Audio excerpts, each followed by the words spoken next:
Good morning, students. Next one is the dihybrid cross. Okay, so what happens here in the monohybrid cross? Monohybrid cross, mental selected the only one character. That means height character. In height character, two plants is there. What is it? The height tall plant and then top plant. Same like that. Here he taken the two varieties. Okay, cross between the two varieties of the pea plants having the two contrasting characters. Okay, here the parental generation, first one is the parental generation, the pure line varieties of the peas. Okay, first he selected the heterozygous Pasophalis. Normally he selected the Y that represent as the yellow, R capital R that represent as the round. Okay, yellow round seed, yellow round seed. In that another one thing, what is it?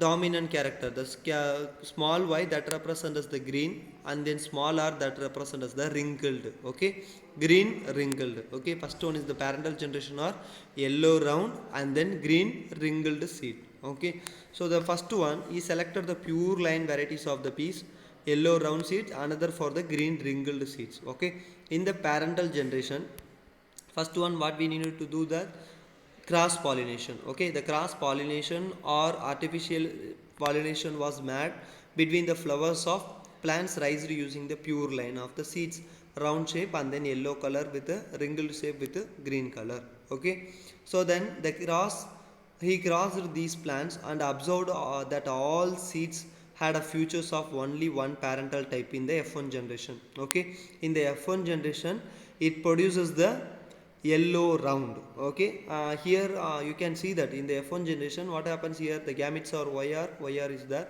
The F1 generation that produces the YR, the capital Y that represents as the yellow, capital R that represents as the round. Okay, so always dominant character express in the F1 generation or express itself. Okay, so what happened in the F1 generation, that produces the yellow color seed was dominant over the green, which is recessive character.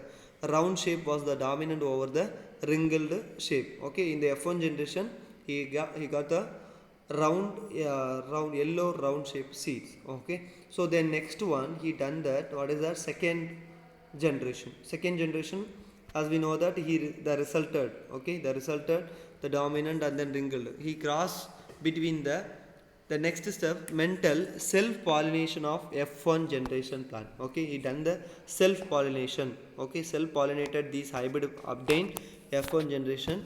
So when this F1 generation seeds were crossbreed and then to rise the F2 generation, in the F2 generation that shows the different kinds of the phenotypes, different kinds of the phenotype of the seeds. Okay, it was observed that not only the both of the parental side, so all the new combination and then traits are appeared in the new combination also appear in the dihybrid cross. Okay, so thus there were yellow round and then yellow wrinkled and then green round, green wrinkled. Okay, seeds in the ratio of 9 is to 3 is to 3 is to 1. Okay, 9 is to 3 is to 3 is to 1, that is the phenotypic ratio. Okay, of these two are the parental phenotypes. So these two are the 9 is to 3 is to 3 is to 1 are the phenotypic ratio. Okay, so how this ratio is done? Okay, normally in the F1 generation that produces the Y, capital Y and then small y, capital R, small r. Okay, we need to write that gametes. Here I am not giving this gametes, so what happen, I will send the picture and the picture you can identify that. Okay, so in the this is the Punnett square test. In the Punnett square test you can see this yellow round and then yellow round, we need to write this, and then yellow wrinkled and then yellow wrinkled, we need to write this. Okay, four what is it, characters or four things are we need to write in the second generation and then this. So if we cross between the one to another, what happened, finally we got the two new varieties. Okay, one is the green round and then yellow wrinkled, that is the new varieties are produced in the dihybrid cross. Okay, so the next one, interpretation of the mental observation. What is the interpretation? Some of the interpretations on the basis of the analysis of the result of the monohybrid and then dihybrid cross, following conclusion can be drawn. That is the conclusion of the mental observation. First one, monohybrid cross. In a monohybrid cross, one the cross between the contrasting pair of the only one trait. Okay, so in the F1 generation only one traits are appears in the F1 generation, that is the tall plant. Okay, so the trait which was not present in the offspring of particular cross in the F1 generation, that again reappears in the F2 generation. That means the small, what is it, the recessive character also present in the F1 generation, but it cannot express itself, but the recessive character that express in the F2 generation. That is the conclusion of the monohybrid cross. F1 generation always receives the dominant character or only one traits are appear. In the F2 generation both traits are or both types are appear in the F2 generation.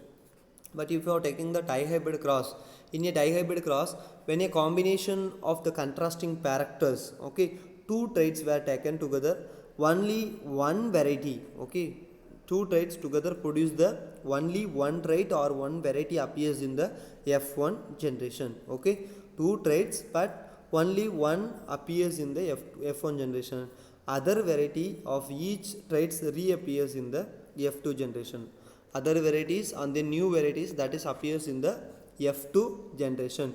New combination also occurs in the F dihybrid cross. Okay, so this is the conclusion or interpretation of the Mendel's observation. Okay, thank you students.